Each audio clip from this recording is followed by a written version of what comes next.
It's our purpose to bring to bear the principle of common sense and rational discussion to the issues of our day.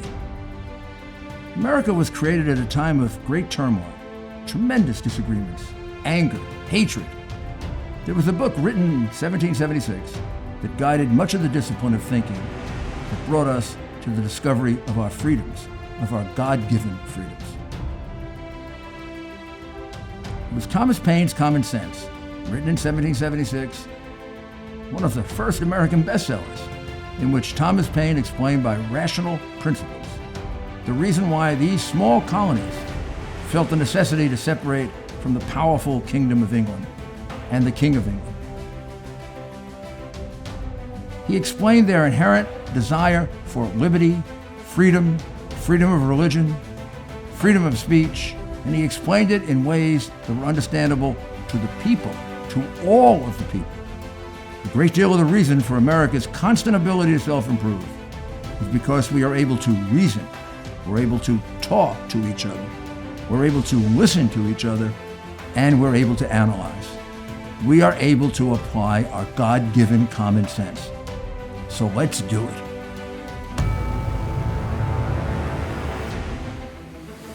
This is Rudy Giuliani, and welcome to Rudy Giuliani's Common Sense. Today we have with us Dave Bossie. Dave was the deputy campaign manager for the winning Trump campaign in 2016. Dave has a long background in politics and in law. Probably the thing you'll remember him most for is the Citizens United case.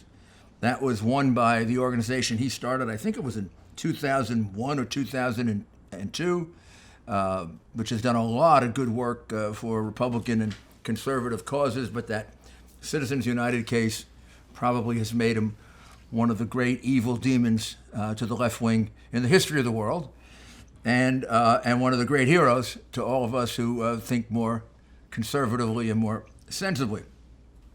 Dave has done many things, many documentaries, many movies. He's done some with Bannon and some on his own. What I think you probably know, what I surely know, and I can say it, it gives me a chance to say it, is he's one of the principal reasons that Donald Trump got elected, because he was the political decider, advisor. Everyone knows, I think, that election was won based on choices made about where Donald Trump went in the last 3 weeks of the campaign, because he was able to flip states that Republicans hadn't held, sometimes in 2 cycles, 3, 4, 5. Those choices were very, very intricate, very difficult choices. Do you go to Minnesota or Michigan? And you can't go to both. So if you take Brad Pascal's really terrific statistics and Dave Bossie's political judgment, that's how those decisions were made. And I saw them made, and I said at the time, if we win, he's going to have a big part of it, and if we lose, he's going to have a big part of it. And since he won, he's a hero. But he's also very knowledgeable on politics and substance. So first I want to ask him, let me ask him the political question. This is one of the worst things to ever happen to America. I mean, this historically, 1917 Spanish flu, world wars, this is on that par, right? The whole country shut down now for 30 days. How is this going to play out politically in an election that's virtually around the corner? Yeah, I think that President Trump's going to get judged. This campaign's going to come down to a couple of key questions, Rudy, next November or this coming November. And one of them is going to be the president's resolve and leadership of the country through this pandemic and how he is perceived then, not today, but then. How are people looking back at what he did and how he did it? Number one. Number two is the economy. Whether or not the economy, which he built all on his own, and whether or not the president is able to restart that economy. And if he's able to restart that economy and people see our economy getting back to where it was come September and October, those two main issues are going to be the big ones that will drive voters in November. Well, I think that the reality is we don't even know how it's going to be conducted. Number one, he's not going to have rallies for a while or at all. Number two, personal appearances. And will there be a convention? As we know it, I mean, Biden has already, about 4 weeks ago, said he wants a virtual convention. Yeah, he needs a virtual convention. There's a different. These are totally different things, though. I mean, Biden. I guess the Biden team has figured out the best thing that could happen is he runs from the basement. He sits there with his wife, and every day he says, "Hello, everything is fine. My name is Joe Biden." Nothing more. Right? He's got some problems, Rudy. You and I both see that, right? We see that Joe Biden has incredible problems. And if you think about the debate stage, you think about what Donald Trump, then candidate Trump, did to Hillary Clinton, one of the finest debaters in modern American politics. Hillary Clinton, incredibly experienced, really wicked, smart debater. We didn't take her seriously. And for him to literally drub her in those three debates is one of the key reasons that he won. Of course, because the media gives him credit for nothing, they wouldn't give him credit for that. But I remember the conclusion of the first debate, and you and I had been involved a lot in the preparation of him for the debate. First of all, he was much better in the debate than he was in the preparation. That's a fact. Which is not unusual. I was always much better in court than I was in preparing for court. Probably you too. I mean, that's what happens. I realized time is a big deal. I realized after that first debate that he was going to totally whip her in the second two, because that first debate he was still learning, and he was a little tentative, but he still won. I said, "Oh my God!" And she was intimidated by him. I think that's exactly right. And you think about what Donald Trump will do to mangle Joe Biden in 3 presidential debates in October, when Joe Biden has to be 6 months older than he currently is and in his frail condition. I just don't know how it will come down. I don't know how it will look, because President Trump is not going to be easy on him, and he is okay. It is going to be a sight. I'll be honest with you. I hope I'm part of it. I'm going to be looking forward to helping him get ready once again. But these are big issues. These are big issues that will come down to what happens in November. Look, the president, the way his mind works, and you know this, is he doesn't just want to be seen as doing the right thing. He wants to do the right thing.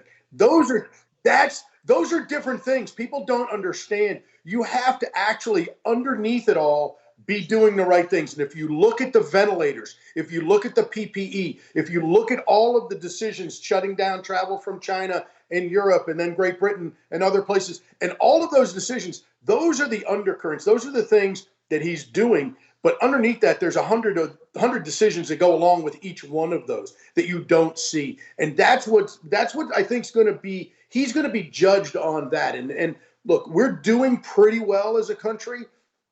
The numbers are staggering, right? I mean, we see that we've had, 40,000 deaths or so far from this. We're about 2/3 of the way through, potentially.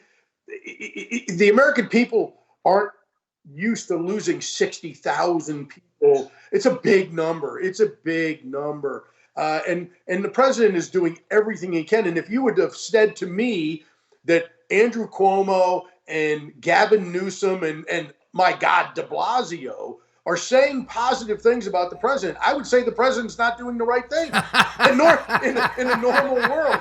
But in this case, it just proves that he is president of all of the people. He's not just president of some, and that the politics of division, which are being sown by Chuck Schumer and Nancy Pelosi and Joe Biden and the rest of them, they can't stand it. They can't stand up to him, because he is he's just running this thing and running it very well.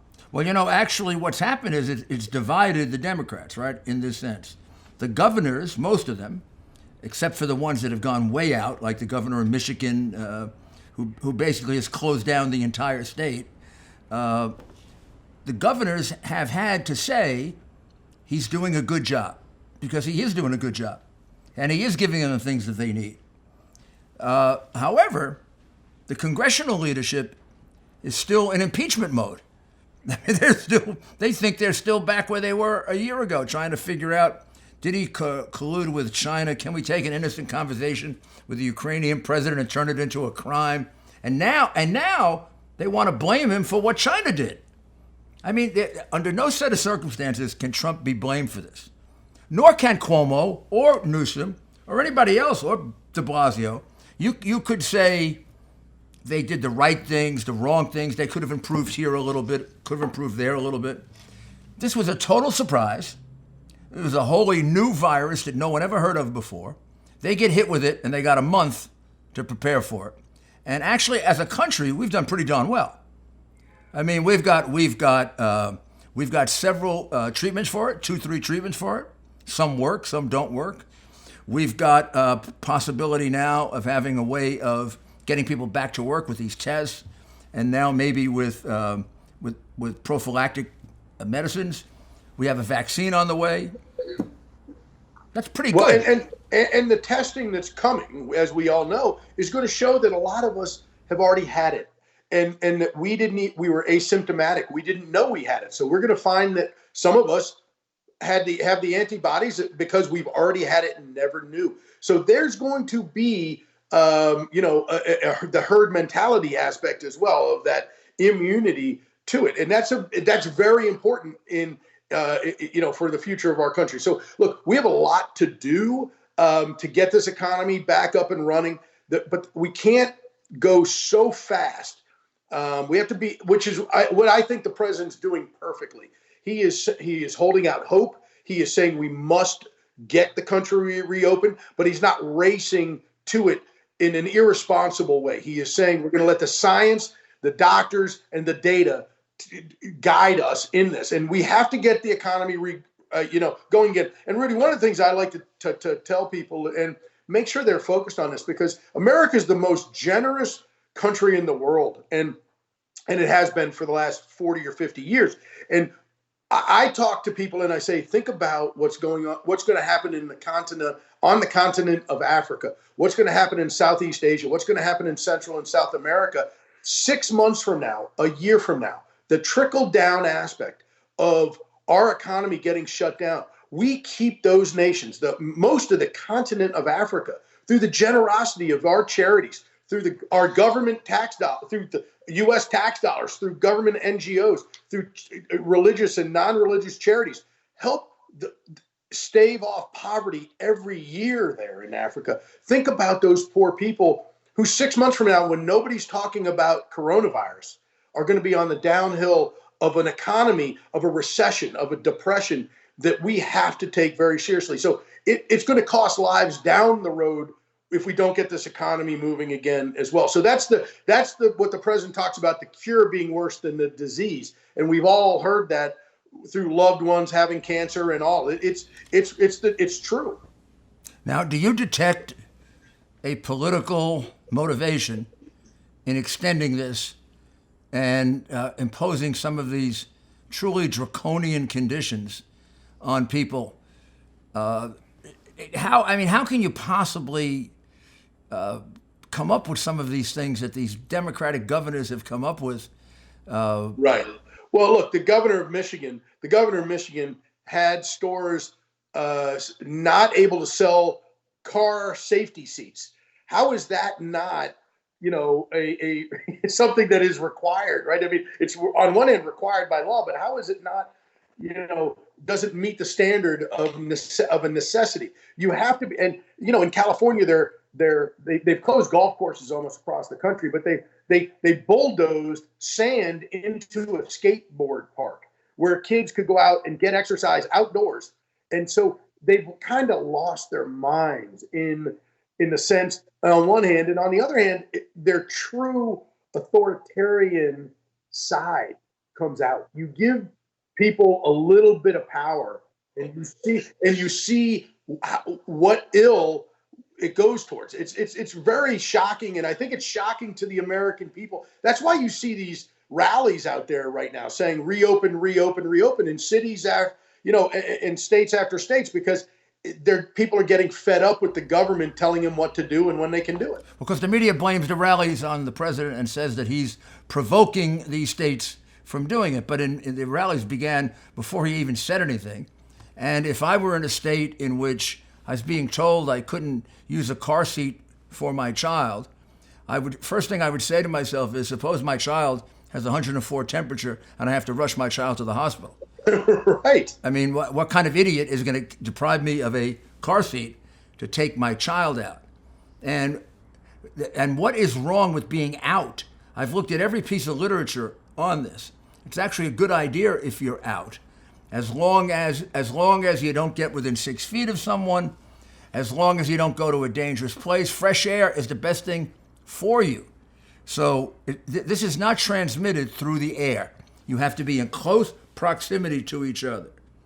Closing all these things down, Rudy, there's a time and a place for everything, but I think we're getting past that, and we have to reopen our society. Yeah, and actually it takes away from the things that are really important. When you overdo it the way the governor of Michigan did, and you close down all these things and you make distinctions between car seats or what you can do and what you can't do, then the big things tend to get ignored too. The main ones are staying 6 feet away, isolating yourself as much as possible, wearing a mask where it's necessary, and most importantly, washing your hands all the time. If you shake hands with a person with COVID-19 and you wash your hands, you're not going to have a problem. And I know that's hard to get, but that's really, really important. And then I think people have to see on the other side of it, for every action, there's an equal and opposite reaction. And when you close down the largest economy in the history of the world, it has a dramatic impact, including on the health and safety of people. There are people that are starving. There are people that are emotionally disturbed. There are more people considering suicide. There are probably more people committing suicide. There's a lot more domestic violence. You can bet on that. I mean, I know in New York, the worst day of the year was Super Bowl day. Super Bowl day, we had the most domestic violence cases. Why? Yeah, because the woman was shut up with the guy. The guy was drinking like heck. Probably, I never checked it, but probably the team that lost, it was the guys from those teams that were beating up the women the most. And we got our most domestic violence cases on Super Bowl Sunday. We used to do a program for about 3 weeks before with football players, basically telling these animals, don't beat up your wife or your woman. So this kind of stuff happens. We're a big country. We're not all reasonable people. So there's got to be a balance. But the thing I want to get you to, because I think it's so important, is you know this for a long time, and you've been studying this for a long time, and the whole relationship with China and the way in which China was treated during the Obama-Biden administration. And I mean, there are articles about how soft Biden and Kerry were, in particular, on China, even softer than Hillary was, and overall how soft Obama was on China. So China is going to be a major issue in this campaign.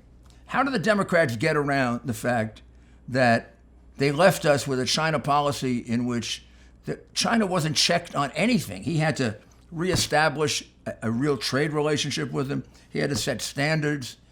And now at this point, he's going to have to redo completely how we do business with them because we can't depend on them. Well, Donald Trump, long before he was president, was talking about the dangers of China owning the United States and how the United States taxpayer were basically built the Chinese economy on our backs. How he was over there making deals and doing deals in China long before anybody was talking about China. And this president in 2014, 15, and 16 talked about the need for decoupling our economy from theirs. And I think the one thing that's going to come out of this, after the after-action report shows where this virus came from, that China was responsible or not, but I think we all think it's coming from that lab. Fox News has, provided a lot of information on that in the last couple of days that really make it not look like the wet market, but actually the lab. So we're going to find that out. But the Chinese, with the trade deal. This president has done an incredible job in trying to get our economy decoupled from China on one hand and trying to make it the trade deals better on the other. And the one thing that this episode has done for this country is make sure that the American people are educated to the fact that we must bring manufacturing back home from China. Because when we're on a hook for PPE, we're on a hook for the personal protective equipment, we're on the hook for the masks, to over the barrel to China. So not only did they give us the virus, wherever it emanated from, China. They give us the virus, then they have us over a barrel for all the personal protective equipment, and then they're running up the rates. So they're charging us exorbitant fees to pay for the masks, to pay for the gowns that we need to fight a virus they gave us. I think this is showing the American people, right? This is teaching the American people why we have to bring those jobs back here. One of the things I would like to do, look, the garment district. That garment district in New York City used to be the center of our economy back in the day, right? I mean, a long time ago, but that garment district in New York was phenomenal. Not so long ago. Why can't we bring those factories, get those places back working, making to replenish our national stockpile, to make sure the states have it, not just during this pandemic, but for years to come. We could get those places up and running and create new, vibrant economies that we haven't thought of in a long time. And that's what this president's done, having a do it all, do it now approach, that private public partnership that has really gotten everybody to the table. And I think that's one of the reasons that we are where we are in trying to get ahead of this. Well, I think it'll be a very exciting opportunity because we've had to do this. It had to come at some point. Also, China had to hit this wall at some point. The whole idea that China was just going to grow and grow and grow and become a stronger economy than ours, and it was just a linear progression, is ridiculous when you consider that half of China is a third world country. Half of China is 700 million people that are in third world poverty. That has to be counted in. We don't have 700 million people in third world poverty. We also don't have people in jail because of what they wrote in newspapers, and lots of them. And we don't have a whole history of killing female babies. And we don't imprison our people without any charges. They have a whole history of things they have to overcome to make themselves a modern country. And what they did, the mistake they made here is they exported a lot of that problems to other countries. China has killed a lot of people in Western Europe. And unless the Western Europe countries are even weaker than I think they are, they're going to have some reaction to that. We're certainly going to have a reaction to it. Now, think about it as a political issue, though. It brings back, to me, the Joe Biden trip to China with Hunter Biden, when Hunter Biden came back and became a partner of the Bank of China.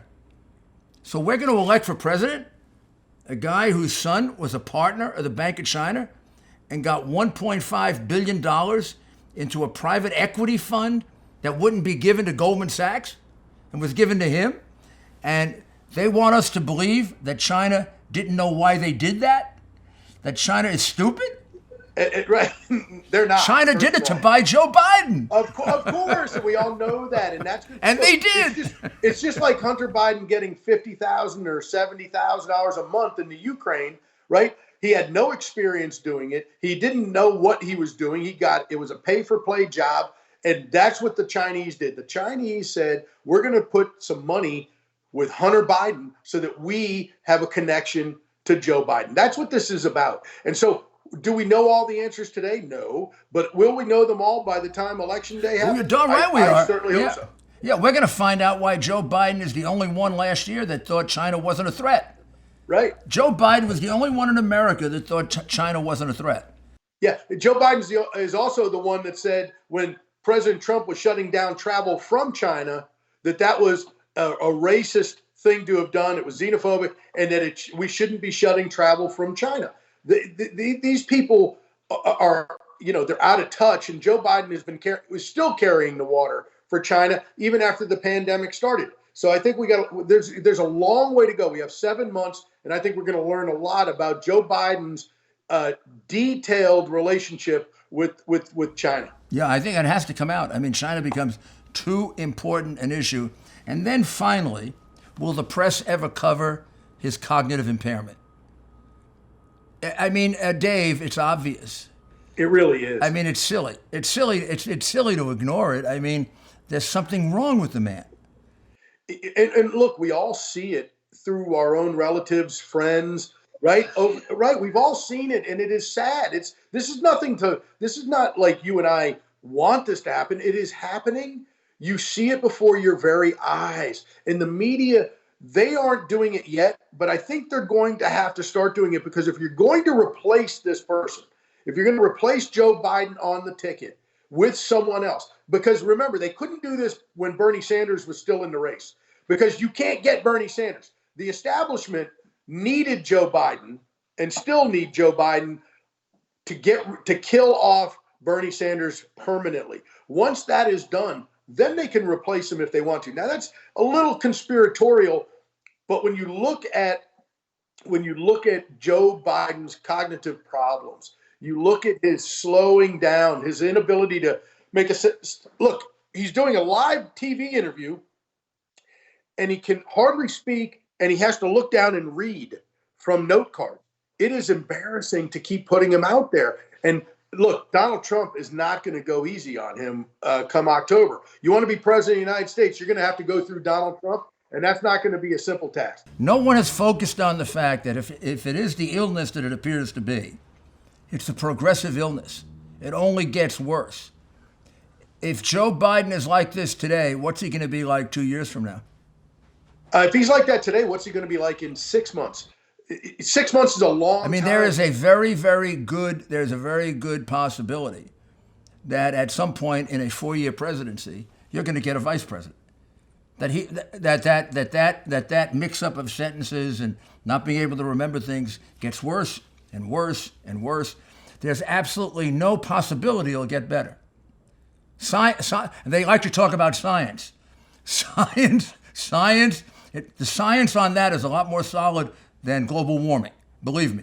Think about what they tried to do to Ronald Reagan in his last year or so of his 8 years. His last year or so, they tried to make those insinuations. He would nod off. He would get tired and might go to sleep. But nobody was saying that he was having these types of problems even before he got elected. It was in his 7th year that they were talking about these types of things. Not before. The American people are very smart, and they're not going to let Joe Biden get elected if, in fact, he has these problems, which is why you see the Andrew Cuomo trial balloon, which is why you'll see some other trial balloons to see if they can find somebody who can fit the bill to carry the Democrat mantle, and his name is not Bernie Sanders. And do you think that's possible?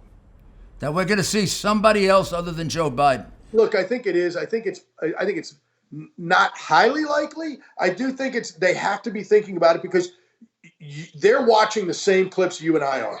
It's look, they can try to say publicly, "Oh, he doesn't have a problem." We all know he has a problem. Those are the facts of the case. We all know he has a problem because we're watching it every day. Yeah, they have to be sitting there like that, right? I mean, I would if I were on their side. I watched an interview with Joe Biden the other day. I had to turn it off because I felt so bad for him. I turned it off because I couldn't watch him just ramble. And he had his wife sitting next to him, and he's trying to read from a note card. It's 6 months from now is a long time in that progression. You go through two emotions with it. You feel sorry for him, but then you say he wants to be president of the United States, and he wants to decide on war and peace, and he wants to decide on the intricate questions that Donald Trump is now deciding on how you open America and when you don't open America. So it's not something that we can take lightly. It's something that we have to completely take a look at. It's going to have to be looked at very carefully. It has to be aired out, vetted, discussed. The American people have to an informed decision. That's what we do as an electorate every 4 years, make an informed decision. Whether you like it or not, all the issues, you like both people, you don't like both, you make an informed decision. This is part of that process. And the American people deserve to know the truth, and they need to deserve to get the answers. And that's why whoever he picks as the VP nominee is going to be much more important. Oh my gosh. Do you think that's why some of them are volunteering for it? Yeah, there's a long They think, line. I got a good chance on this one. Exactly. Well, Dave, there's a long line. It's been great talking to you. I miss Thanks, you. Rudy. Yeah, me too. I miss you too. But maybe we'll be back together soon, right? Absolutely. Stay healthy, my friend. Okay, we'll be talking. Thank you. That was Dave Bossie, and as you can see, this is a man with great political knowledge and wisdom, and God willing, it's going to be utilized for the right purpose. And now we should take a short break. A good security system makes a family feel even more secure at home. Simply Safe does just that. It creates a secure home, and it's simple to operate. Simply Safe reinvented the home security industry years ago when they introduced a wireless system using Wi-Fi signals instead of running wires all throughout your house. That eliminates the need and expense for an installation crew. Simply Safe delivers you a pre-tested, pre-configured set of components that are easy to install. If you can remove crack and peel tape, you can install the system in less than 1 hour. 3 million families and counting in America rely on Simply Safe. Your doors and windows and rooms of your home will all be protected by the sensors and motion detectors. There's sound sensors and HD camera components as well. All of those parts are connected with wireless signals within your home, and once they're connected, you can activate Simply Safe's 24/7 monitoring service. All of that costs you just $14.99 a month with no contract to sign. That connects your system with the local police department for a fast response in the event of a home intrusion. It works in houses, condos, and apartments like mine. SimplySafe.com/Rudy is the site. You'll get a 60-day money-back guarantee and a free HD camera with your purchase. Just go to SimplySafe.com/Rudy and order it today. Don't wait. Thank you. This is Rudy Giuliani, and I'm back with you with Rudy Giuliani's Common Sense. And today we have a very distinguished long-term member of Congress and very, very long-term friend of mine, Peter King. Peter, I believe, is the longest-serving Republican in the House of Representatives. He's been there for his 14th term now. He's been very, very active in many areas, but I think he's probably distinguished himself most in the area of homeland security, terrorism, crisis management, all of the big, horrible things that have happened to us. Peter has been involved in trying to find out the answers to and trying to make improvements. So there's no better person to talk to about what's going on now than Peter King. And also his district and area is unfortunately one of the worst hit in America, which is the Long Island area of New York, right outside of New York City. So Peter, it's a pleasure to talk to you. And I see you're at home, and you've probably been at home for quite some time dealing with this, huh? Yeah, Rudy, I left Washington on March 13th, I guess it was. And I left my district office on March 18th. And so I've been at home really since the afternoon of March 18th. The only respite I get is I walk around the block a few times at night. And that's basically it. I did a few times go to some of the local merchants to see how they were doing. I would stand out in the street and I'd yell into them. Cirillo's Pizza is doing fine. But again, it's a whole different environment. From what I can tell, people are really complying, though, with the social distancing. Like if I go for a walk at all, if I see anyone, they're usually walking 10, 15 feet apart from each other on the other side of the street. So, but again, it's been rough in that the district that I represent has had in some communities especially have been very hard hit, like Central Islip, Brentwood, which are basically low income, Many Central Americans living there. Many of them don't speak English. There's a certain, again, low income level. So we're having testing sites set up in Brentwood and also in Wyandanch, which is an African American community, which we know has been unduly hit. And so, trying to make it work. But there's no doubt there are areas that are really suffering more than others, and we have an obligation to reach out to them and help them. I can understand an immigrant community not being as socially connected as it might be. And I'm just thinking of where our ancestors would have been 50, 60 years ago, 70 years ago, 80 years ago, if something like this had happened, especially with the language problem. So everyone is working together. There's been very little partisanship out here. I know you see some of it at the national level. Fortunately, I'm working closely with Laura Curran, who is the Democratic county executive in Nassau County. I work with Rishi Schaefer, who is the Babylon supervisor in the town of Babylon out in Suffolk County. Angie Carpenter, who's a Republican in town of Islip. And also Senator Monica Martinez, who represents the most heavily impacted areas. There's been no politics there at all, and we're working very closely together. That's wonderful to hear. I mean, and therefore you're probably getting a pretty good response. But the numbers are pretty high compared to the national average. Your numbers per capita are roughly the same as New York City. Pretty close. I think they are. Like in Nassau County, Nassau and Suffolk County, we're over 50,000 when it comes to people who tested positive. We're up well over 2,000, actually over 3,000 as far as people who have died. But the good news is, Rudy, for the last 4 or 5 days, the number of fatalities is going down. The number of hospital admissions is lower than the number being admitted, being released. So more people are being discharged than are being admitted. And also of those who are being tested, just a few weeks ago, it was like 50% of those tested were coming back positive. Now it's about 30%. So again, it's still an awful lot. I mean, like statewide or statewide, we consider it a victory now when only 500 people are dying. And any other time, that would have been horrendous. It still is for each of those families and those people. But compare where we were a week or two ago, and it seems to definitely be going in the right direction. Do you see us now starting to move toward coming back into more normal society, a more normal economy, schools opening, whatever, think society opening up somewhat? Yeah, and certainly, and I know in Nassau County, these are small steps, but they're important. The golf courses are going to be reopened. The marinas are going to be reopened. And I know they're looking at small businesses to see which ones could be open. Like maybe this is my own preference because I need a haircut, but I think Me too.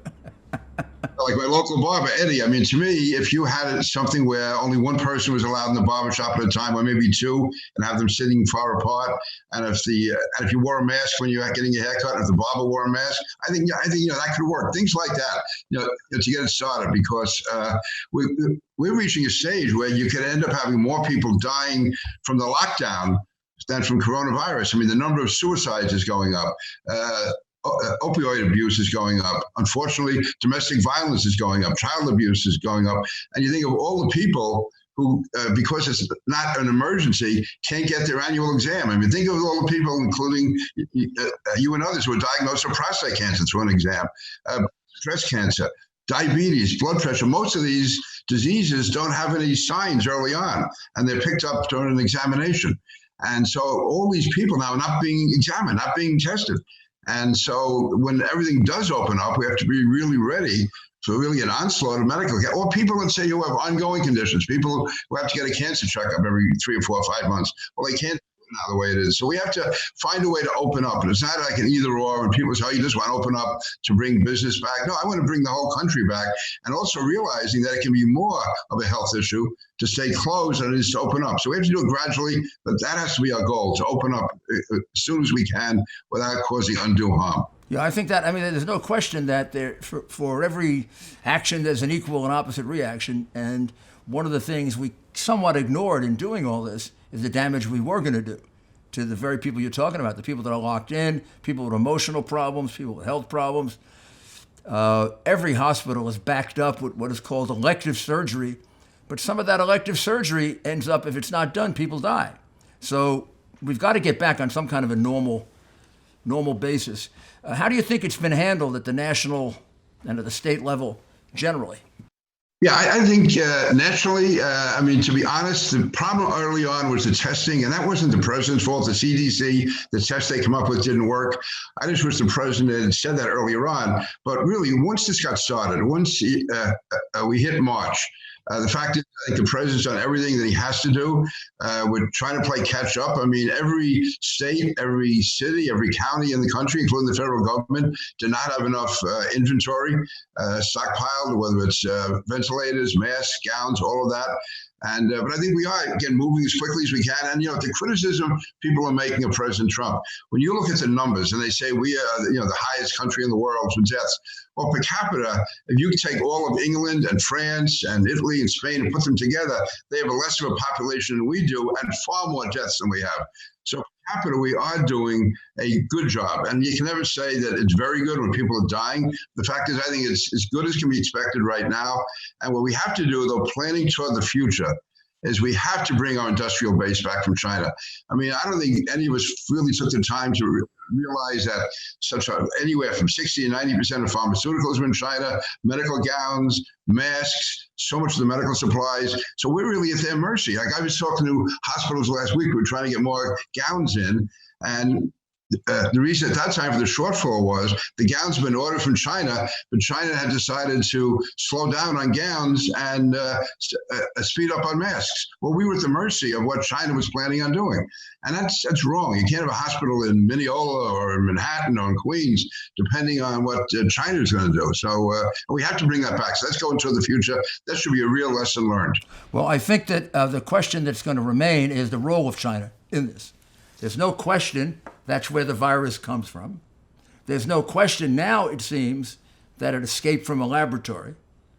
But now the questions are, was it deliberate or accidental? Why did they not notify people of it? And then why, once they found out about it, did they keep people kind of locked in China, but allow 1.5 million to travel the world and bring it to us?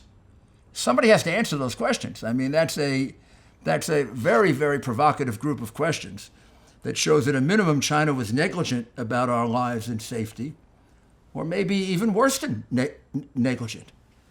And hard for people to believe, but China's a very, very different kind of country than ours.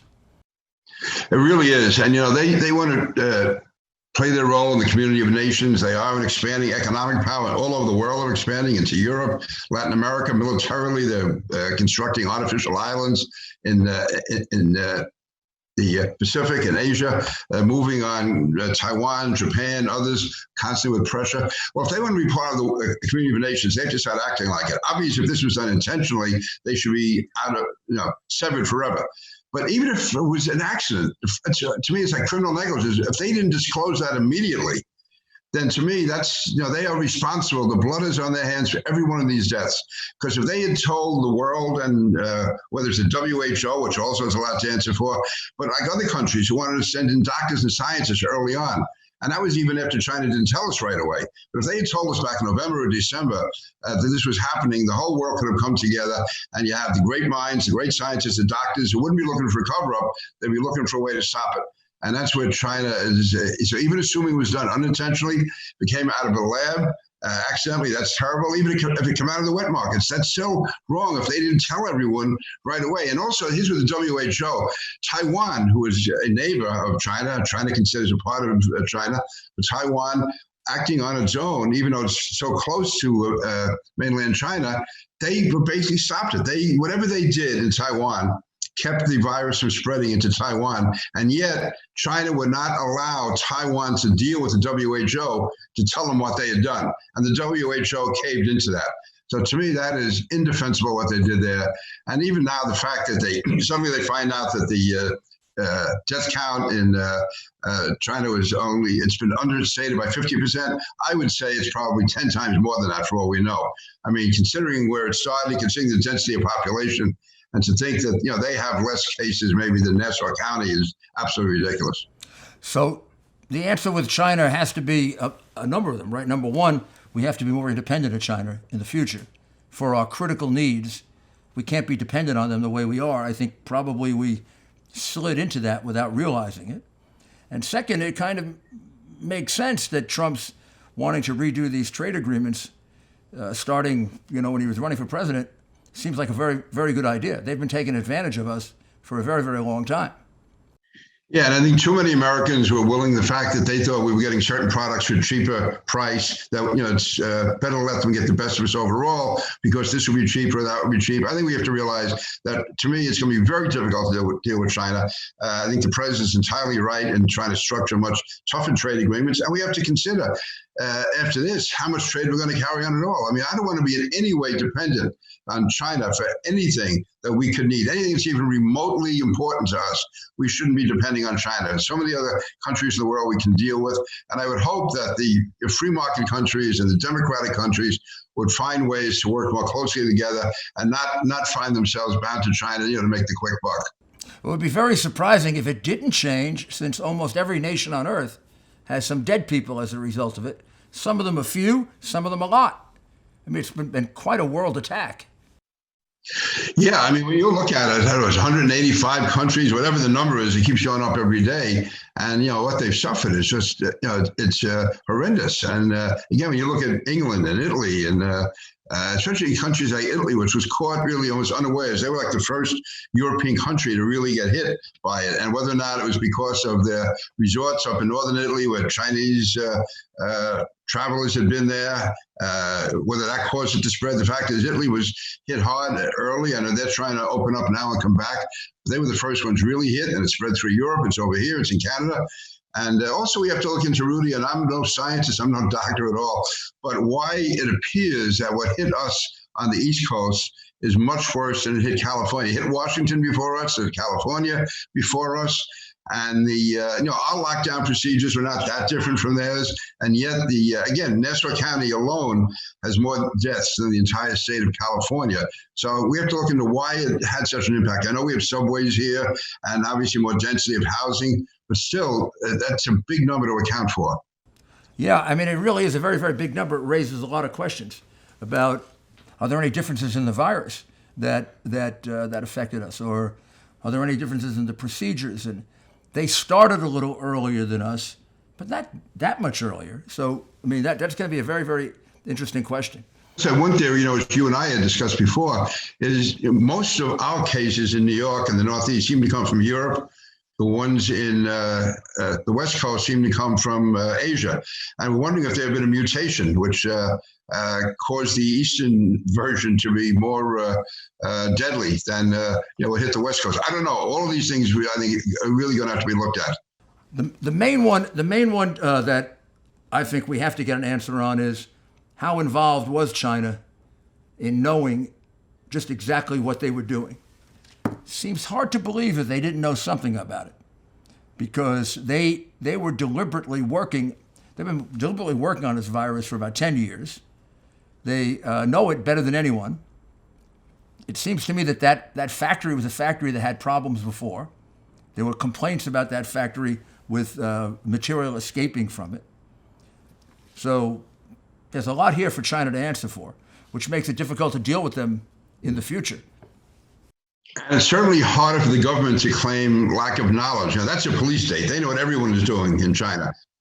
I can see in a country like the United States or Britain or whatever, that a mistake could happen early on and not be detected immediately. But China, they know what every person is doing almost every minute of the day.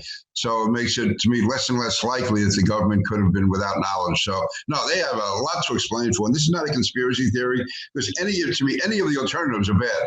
There's no good alternative here for China. So now, Pete, from your perspective as a senior member of Congress, why hasn't this turned into the same complete bipartisanship that you and I know we had after 9/11? I mean, there is bipartisanship. You are working very closely, as you pointed out. I think Cuomo and Trump and Cuomo and the governor of California, they've all worked out pretty good relationships.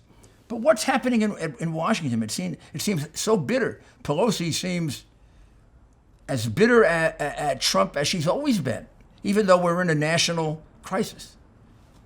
Yeah, first of all, I agree with you with the Andrew Cuomo, President Trump. It's like in some ways, it's like professional wrestling. You know, they argue and they fight publicly, but then everything that Andrews asked for, President Trump has given him, and given him more than he asked for. So that is cooperation, bipartisan cooperation. I think part of it is the Democrats want to strengthen their hold in Congress, and their base, which is the one that they count on, hates President Trump. So any indication that you're cooperating with them at all, any credit you give to them at all, I think Nancy Pelosi's afraid it's going to work against their candidates because their base will turn against them. You know, if you ever take the time to look at some of the comments on Facebook, and I only do it to get some idea what's out there in the the wild part of the society, and the anger, the hostility on everything. I mean, no matter what the president does, that base hates him. I think Nancy Pelosi feels, I think it's wrong, but she has to pander to that base, and she has to cater to that base, and then it works its way out. But again, I think at the local level, it's working fine. Not fine, but it's working good. It really is. I shouldn't say it's working fine. Certainly on Long Island it is. I haven't detected any partisanship. But if Nancy Pelosi goes on a national TV show and says anything good about President Trump, her base will rebel. They will turn on her. And I think that she's made the mistake of allowing them, and they turn on her and also turn on the Democratic Party. They'll stay home. They'll actually maybe, God knows what they'll do. But no, they are petrified of their base. I've seen it in Washington over the last 2 years, the last year and a half, how that base has really a disproportionate impact on the party and what they can vote for, what they can't vote for. And now it's really coming out on this. And I think one of the reasons, too, why there's less bipartisanship now at a certain level is everyone saw the horror of 9/11. You saw the towers come down. You saw the horror of it. And with this, you don't see it unless you're in a hospital or unless you are a neighbor of someone who died, even though many more have died now than on 9/11. The horror of it is not there. There's not the visual sights of burning towers and people running from the site and people being killed. This is like a silent death. And all you see basically is these brave hospital workers in their gowns and masks and everything else, but it doesn't have the same visual impact as it did, I think, of those towers coming down and the fact they came out of nowhere and you had almost 3,000 people killed in a matter of hours. Yeah, I can see that was a more shocking event. It's a foreign attack. It's easily figured out that who did it and why they did it. Although now that we get the facts, it's pretty clear that this was a foreign attack, one way or the other, accidental or negligent. Whatever mistakes were made domestically by anyone here, whether it's a Republican or a Democrat, it was just in reaction to what China did. And I have great sympathy for them because, you and I have lived through this. And in a million years, they never expected a virus like this. That's why it's called a novel virus. And the scientists who have described it to me tell me it's a very, very complex virus. One of two of the most complex in the world. So all of a sudden we get hit with it. We got 1 month to respond. I mean, you're just gonna make mistakes if that's the case. China is the one we should be angry at, and we should all be working together, trying to help ourselves. And it just pains me that we're not getting complete cooperation in Washington that we should be getting. But I guess that's the reason. The reason is the political base becomes more important than what is good for the country, which is a shame.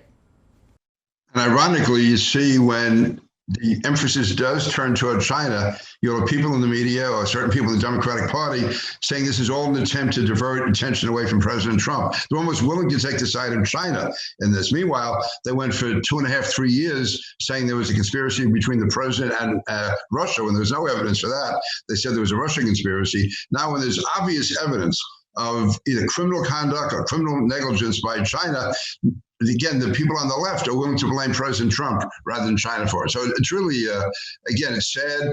And hopefully, thankfully, there are enough common sense people and that's us to get us through. But I really wish there was more of a unity at the national level with the national leaders. Yeah, I wish there was too. And I think his defense of China is really quite deliberate because I think the Obama-Biden administration was very, very soft on China. You talk about the islands that China took over. Biden was sent to negotiate and stop them from doing it, and instead they went further. Biden's son got $1.5 billion. A lot of them have made money in China. It could be really interesting to see. Did Pelosi's family make money in China? Biden's family made $1.5 billion That's a lot of money to make in a place. Makes you a little bit sympathetic to them. And you know, I was a former prosecutor, so maybe I just kind of think that way, Peter. Well, again, with less evidence than that, in fact, no evidence at all. For 3 years, they said that Donald Trump is a Russian agent. I mean, that's right. horrific. Well, you were right in the middle of that.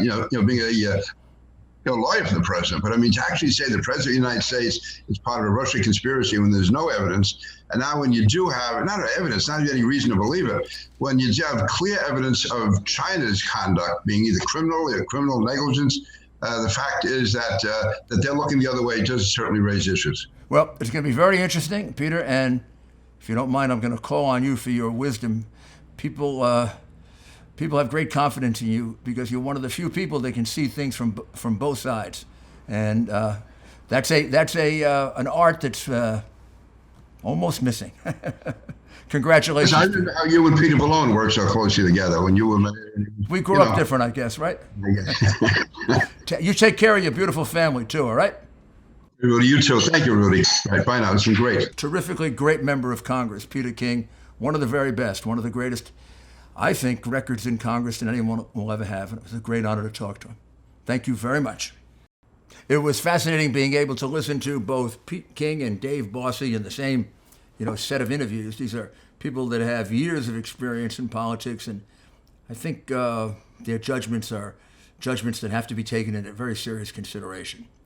Thank you very much. This is Rudy Giuliani, and we'll be back with you very shortly with Rudy Giuliani's Common Sense.